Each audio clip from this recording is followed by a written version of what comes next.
Roses can last up to 2 weeks if you follow these two key steps before placing them in a vase.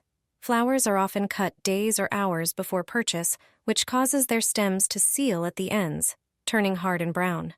Trim them at an angle using pruning shears. Then, place them in a bowl and pour boiling water over the stems, leaving them in for just 10 seconds. The warm water opens up the channels that allow the rose to absorb moisture. Next, prepare the florist's secret formula in another bowl. Drop in 1 aspirin tablet. Expired ones work just fine. Crush it into a fine powder with a heavy object. Aspirin prevents bacteria from developing in the vase, strengthens the flowers, and protects against mold. Then, add half a teaspoon of sugar to nourish and fortify the roses.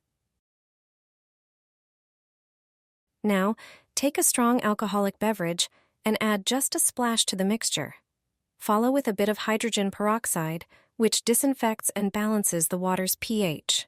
Finally, you can add a drop of dish soap to further prevent bacteria growth. Mix everything well and pour it into a vase filled with cold water before placing the roses inside. The ingredients in the water strengthen the flowers and prevent mold, helping your bouquet last much longer. Remember to change the water every 2 days for the best results.